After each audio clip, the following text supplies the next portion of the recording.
আসসালামু আলাইকুম। আমি এখন মানছি দারুণ মজার একদম অন্য রকমের একটা ডিম ভাজি তৈরি করা যদিও খুব সহজ, কিন্তু শুধুমাত্র ডিম ভাজি ভাবলে এটাকে একটু ভুল করবেন। খাইতে যে কি মজা একবার বানালেই বুঝতে পারবেন। তো আসেন দেখি শুরু করা যাক। আমি এখানে কিছু গাজর একদম চিকন চিকন ফালি ফালি করে নিছি, এরকম চিকন চিকন করে। কিছু ক্যাপসিকাম চিকন ফালি করে নিছি, সাথে কয়টা কাঁচামরিচ এরকম পাতলা পাতলা করে কেটে নিছি, আর লাল মরিচ। এখানে পেঁয়াজ পাতা নিছি আমি গোড়ার দিকটা, আর পাতাটা এই যে পেঁয়াজ পাতার গোড়ার এই অংশটুকু ফেলে এইটুকু অংশ নিছি, আর পাতার দিকটুকু নিছি। এক 4 কোয়া রসুন কুচকুচি করে নিছি, আর একটু ক্রাশ পেপার নিছি, শুকনা মরিচ ভাঙা। এখানে আমি 1 টেবিল চামচ অয়েস্টার সস নিছি, এর সাথে 1 টেবিল চামচ ফিশ সস দিব, 1 টেবিল চামচ soya sauce. Fish sauce soya sauce দুইটাতেই যথেষ্ট পরিমাণ লবণ আছে। ব্যালেন্স করার জন্য আমি একটু চিনি দিব এখানে। যারা চিনি খান না আপনাদের অল্টারনেট সুইটনারটা দিয়ে নিতে পারেন, অথবা স্কিপ করতে পারেন। 1 টেবিল চামচ কর্নফ্লাওয়ার দিয়ে একটু পানি দিব, প্রায় আধা কাপের থেকে একটু কম দিব, দিয়ে এটাকে মিলায় রেখে দিব যাতে মাখা মাখা একটা গ্রেভি হয়। আমি এখানে 4টা ডিম নিছি। আমার ডিমগুলো ছোটো সাইজ ছিল, সেখানে 4টা নিছি। 3টা নিলে হয়, বড় সাইজের হলে 2টা নিলে হইতো। সামান্য একটু লবণ দিয়ে আমি এতে এগুলাকে একটু ফেটে নিব। এগুলো আমার ভাজি করে নিতে হবে। বাস হয়ে গেল। আমি একটা কড়াইয়ে কিছু তেল গরম করে এর মধ্যে এই ডিমগুলা দিয়ে একটু ভেজে নিব। একদম কড়া করে না, ডিমটা যাতে সিদ্ধ হয়ে যায় এই আর কি। একদম বাদামি করে ভাজার দরকার নাই। চুলার আঁচটা আমি লোয়ার মিডিয়ামের মাঝামাঝি রাখি, দেখে এগুলাকে একটু ছড়ায় দিয়ে দিয়ে ভেজে নিতে হবে এইভাবে, আর একটু টুকরা টুকরা করে দিতে হবে।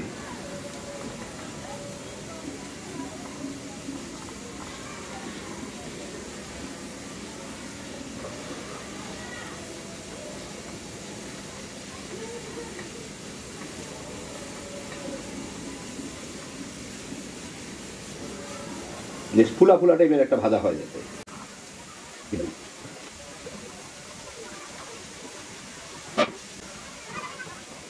বাস, ডিমটা বেশ সুন্দর সিদ্ধ হয়ে ভাজা ভাজা হয়ে গেল। আমি এটাকে একটা বাটির মধ্যে উঠায় নেই। এখন এই একই কড়াই আমি আরেকটু তেল দিয়ে, 1 টেবিল চামচ তেল দিয়ে তার মধ্যে গাজরের কুচিগুলা প্রথমে ভেজে নিব। গাজরটা একটু যাতে নরম হয়। ক্যাপসিকাম পেঁয়াজ পাতাগুলো পরের দিকে ঝট করে হয়ে যাবে। আর সাথে আমি এই রসুনের কুচিগুলা দিয়ে দিব, এগুলো একটু ভাজা ভাজা হয়ে যাবে। আমি এখন মাঝারি আঁচে রান্না করতেছি। এই 1.5-2 মিনিটের মধ্যেই গাজরটা একটু নরম হয়ে আসলে এর মধ্যে আমি ক্যাপসিকাম, কাঁচামরিচ, লাল মরিচ আর পেঁয়াজ পাতা এগুলো দিয়ে দিব। দিয়ে এর সাথে মিনিট খানেক নাড়াচাড়া করে নিব। এগুলো কিন্তু খুব দ্রুত সিদ্ধ হয়ে যায়, মানে নরম হয়ে যাবে।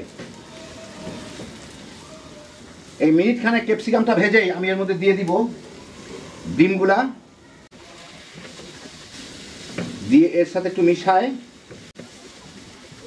এই যে সসটা রাখলাম, এই সসটাকে আরেকটু গুলে আমি দিয়ে দিব এর সময়ের মধ্যে। এর সাথে মেখে দিলেই একটু এটা গাঢ় হয়ে যাবে। এই যে দেখেন সুন্দর লেগে যাচ্ছে। এখন একই সঙ্গে দিয়ে দিই এই চিলি ফ্লেক্সগুলা, আর ফ্লেভারের জন্য একটু সাদা গোলমরিচের গুঁড়া। বাস, এখন এটাকে একটু জাল দিয়ে নিলেই হবে যাতে সসটা ঘন হয়ে যায়। অলরেডি ঘন হয়ে গেছে, আর কিছু করার নাই। একটু ভেজে নিই মিনিট খানেক, তাহলেই হবে। বাস হয়ে গেল। চুলাটাকে বন্ধ করে দিই। দারুণ মজার আমার একটা এক্সেপশনাল ডিম ভাজি আপনাদের পরিবেশন করে দেখাচ্ছি। এই দেখেন হয়ে গেল আমার অসাধারণ স্বাদের ডিম ভাজি। যারা ডিম পছন্দ করেন এইভাবে একবার ভাজি করে খেয়ে দেখেন, স্বাদ অনেক দিন মুখে লেগে থাকবে। এটা দেখতে যেমন সুন্দর, খাইতে তেমনই মজা। বড় তো খাবেনই, বাচ্চারাও তামা তামা করে খেয়ে ফেলাইব। অনেক সহজে কম ভেজালে তৈরি হ্যাপি জোশের একটা আইটেম। আল্লাহ আপনাদের সবাইকে ভালো রাখুন, সুস্থ রাখুন, নিরাপদে রাখুন। ইনশাআল্লাহ বেঁচে থাকলে আবার দেখা হবে। ফি আমানিল্লাহ।